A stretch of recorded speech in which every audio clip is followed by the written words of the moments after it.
Hi, and welcome. You're listening to the X22 Report. My name is Dave, and this is episode 1380, and today's date is September 17th, 2017, and the title of the episode is The Global Debt Crisis is Much Worse Than We're Being Told. Now, before I get started, I just want to make an announcement. I uploaded an interview with Lior Gantz that is on the X22 Report Spotlight YouTube channel.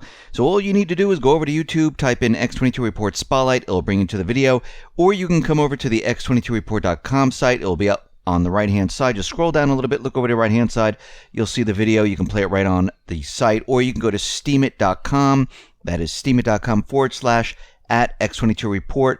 You will see the video, the interview on Steemit, and you can play it right on the site. Let's get right into the economic collapse news. Now, a couple days ago, Jamie Dimon came out and he said that Bitcoin was a complete fraud. And all of a sudden, Bitcoin took a dive and it came down in value. Other cryptocurrencies came down in value.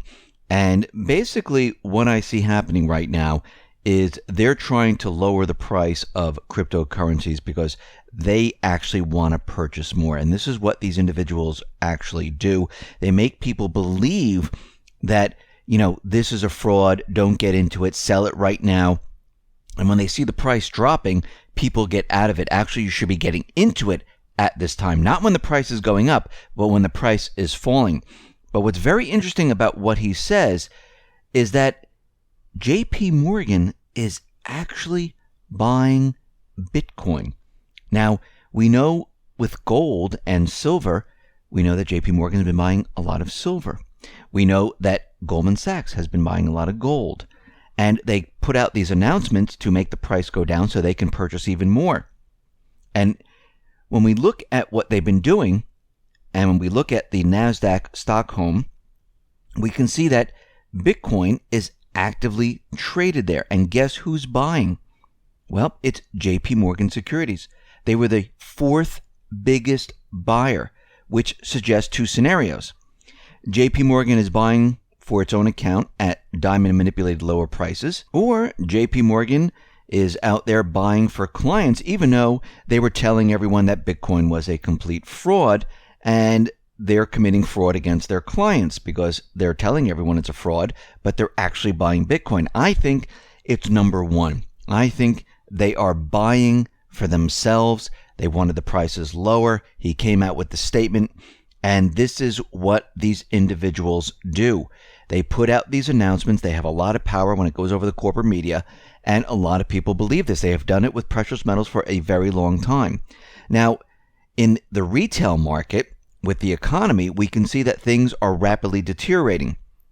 Toys R Us right now has entered a death spiral. Now, a week ago, we talked about Toys R Us and how they hired a bankruptcy law firm, Kirkland & Ellis, to help restructure its heavy debt load. And since they've done that, their bond price has completely collapsed. And what we're seeing right now is they're trying to restructure before the all-important holiday season, but I don't know if they're going to get there. I don't think they're going to see a surge in sales during this holiday season, and I think they're going to enter Chapter 11. Now, what we know about the retail industry, it is completely falling apart. Now, Toys R Us will be now added to the list of 25 retailers that have declared bankruptcy who are restructuring, and those include Rue 21, Gymboree, Payless Shoes, and many, many others. And we can see that the entire retail market is falling apart, and it's really not going to online because online is only 10% of the trillion-dollar retail business. So when you hear, Amazon is making, $20 billion or $50 billion, that's chump change compared to the entire retail market. But they're using this to convince you that this is why retail is suffering. No, retail is suffering because people don't have the higher paying jobs. People are being laid off. People are being laid off in retail. People are being laid off in manufacturing. People are being laid off and they're getting jobs as waiters, waitresses, and they're making a little bit of money. A lot of people who had full-time jobs, they're making part-time cash. And it's very difficult to survive and to go out and purchase these goods. This is what's been happening for a very long time. They just don't want to admit it. Now, we know the global debt problem is gigantic. I mean, it is astronomical. Right now, this is coming out of the latest published report that the IIF found that the total nominal global debt has risen to an all-time new high of $217 trillion, or 327% of global GDP. Now, what's very interesting about this is that the Biz has found that global debt may be underreported by $14 trillion.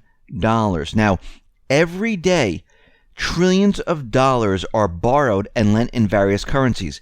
Many deals take place in the cash market, and what's interesting about all this is that it's not being tracked. For the US dollar alone, contracts worth tens of trillions of dollars stand open and trillions change hands daily, and yet one cannot find these amounts on the balance sheets. This debt is in effect missing. And as a result, we know little about it, how much is owed, by whom, and for what purpose. And they're calculating right now is that there's $14 trillion more debt than is being reported right now. So we know there's a lot of debt out there. We know that it's unsustainable, and we could see that it's much, much higher than they're actually telling us. This is why they're pushing and going in the direction of trying to get us into a war as quickly as possible, because the central banks, they don't want to be blamed for what is about to happen, and that is the system is going to come crashing down. Now, Afghanistan is turning away from the United States. They're moving closer towards Russia, and they're teaming up with Russia, and Russia is going to be supplying Afghanistan, the government of Afghanistan, with military helicopters. They're going to be bringing in all different types of military assets, and they want Russia to assist in fighting the terrorists in Afghanistan. So we see already that countries are now moving away from the U.S., saying, you know something, Russia has been very successful in fighting terrorism. They got rid of the terrorists. 85% of the land has been liberated in Syria. They only have 15% left, and we can see they've been very successful in a short period of time compared to the United States that has been in Syria for a very long time, and during that period, the Islamic State has expanded their territory. So who would you want fighting terrorists? You would want the country that was successful, and that is Russia. That's why they're pivoting towards Russia. Now, we see that Russia has kicked off the Zapad 2017 military exercise. It's a huge military exercise, and the United States, well, they're delivering hundreds of tanks and howitzers to Poland right now, and that is being delivered at the same exact time because they're getting ready for their exercise. And basically, Russia is performing these exercises on their own land, while the United States, through NATO, is performing these exercises right at the border of Russia, and that is the big difference. We see that North Korea right now is saying that they will not stop their nuclear program until achieving parity with the U.S. Basically, what they're saying is that they're going to keep pushing forward until they have a nuclear weapon that they can put on a missile that actually works. Right now, they don't have that, and they want to equal the United States, because this way, if they can do this, they will prevent regime change in their country, and they know this. Now, South Korea, they are right now getting prepared for some type of an attack from the north. Now, North Korea is not going to attack South Korea, because if they do, North Korea would be obliterated in a second. But the corporate media, these government idiots, they are really pushing the agenda to make you scared, to make you think that something's going to happen. And the only way that something's going to happen is if they create it. But right now, South Korea, they are preparing for an electromagnetic pulse attack. They're preparing for a biochemical attack. They're preparing for pretty much everything, because they believe that the North Koreans are going to actually attack South Korea, which would be absolutely ridiculous. First of all, if they actually do this and they go through with it and they fire missiles at South Korea, first of all, the United States is going to get involved. NATO is going to get involved, and North Korea will no longer exist, because once that starts, we're also going to see China and Russia. Well, they're going to come to the aid of North Korea, and North Korea is going to be in the center of this, and North Korea would be wiped out in a matter of seconds. They will not be able to survive the attack. And if Russia and China see the United States, NATO, South Korea building up military forces, getting ready to go in because they have satellites all over the place, they understand they can detect the communications, they understand what is going on, guess what?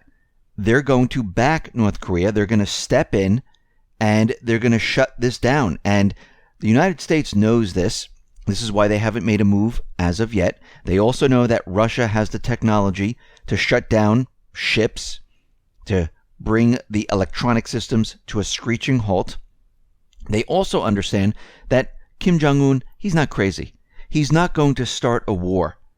What they really want to do is they want to create and maintain nuclear weapons to prevent the cabal from coming in and having regime change in North Korea. Now, we've mentioned before that there are many countries that are bypassing the dollar. And even though Iran is using yuan, ruble, gold for trade for their natural resources, the United States continually places sanctions on Iran. Well, it looks like they are sidestepping these sanctions completely. Now remember, Russia and China, they created these banking systems. They have the BRICS, the AIIB, and they are loaning currency to these different countries. And right now, China has opened a 10 billion credit line with Iran. Now they're going to be trading in euros and yuan, which completely bypasses the United States and the dollar, which means that they're going to bypass the U.S. sanctions. They will have no effect whatsoever. So already countries are like, you know something? We know how to get around this. North Korea is using Bitcoin. They're selling drugs. They're getting different currencies in. And again, sanctions no longer, actually they have never worked, but they are not working anymore. The bully on the street is being pushed back now. And that is the cabal. It looks like at this point, they have no power. We see there is a race for Deir ez-Zor. Now, according to the U.S. corporate media, they're reporting that Russia attacked the Syrian Democratic Forces. Now, the SDF, these are the forces that the United States created. They're saying they're mostly made up of Syrians right now, and they were fighting and moving towards Deir ez-Zor. Their forces were east of the Euphrates, and they're saying they were hit by Russian aircraft. And the Syrian forces. And Russia is saying, yeah, this is completely fake, phony, and false. First of all, we notified the United States, the Pentagon, that we were going to bomb in this area. We were going after the terrorists. And Russia is out there saying that they did this to avoid unnecessary escalation. The command of the Russian troops in Syria revealed that the boundaries of the military operation in Deir ez-Zor to the American partners through the existing communication channel. This came from the Russian Defense Ministry. And they're saying that within their framework of operation, the fighters, armored vehicles, and objects of terrorists are being destroyed on both western and eastern banks of the Euphrates. Now, the United States knew all about this. They knew exactly where the Russians were going to be. They knew exactly where the Russians were going to attack. And it looks like this was completely set up so the corporate media can go out there and say, oh my God, they're bombing the SDF. But this is not true. They were notified. They knew what was happening. They knew where the Russians were going to be. And they're using this to make it seem like that Russia is doing this. But this is completely fake, phony, and false. This is a last-ditch attempt to show that Russia is actually bombing the grassroots uprising. And by the way, the Syrian Democratic Forces was just created about maybe a year ago or so at this point. So this is not all of a sudden they just came out of nowhere. They were created by the United States because they were getting flack that the moderate rebels, they weren't Syrian. And they created a whole new force to say, yes, these are the Syrians, 90% are Syrian. So right now, the cabal is losing power. They have no power right now, and they're doing whatever they possibly can to push this war along. But right now, it doesn't look like it's working. The only thing that they can do at this point is have some type of an event in North Korea, and it looks like this is what they're pushing for.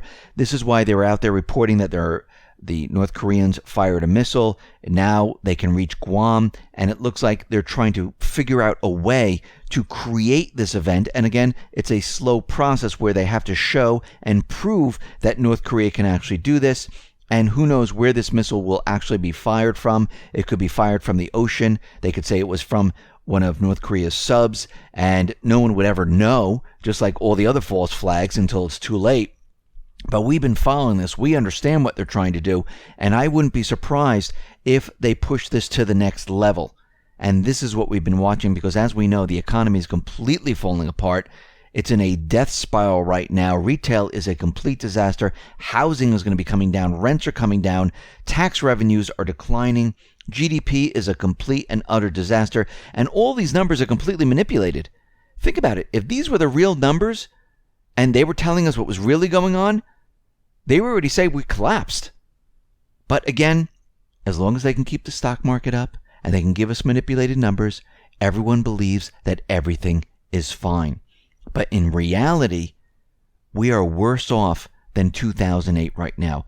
All the indicators, a lot of the indicators that we're seeing are equal to or a lot worse than they were in 2008. And everyone is going to be shocked when all of a sudden the truth is let out there that we are in a recession, we're in a depression, and we're collapsing. This is why you need to get prepared and ready. Listen, everyone, thanks a lot for listening. Be well, be safe, and especially be prepared. Thanks a lot.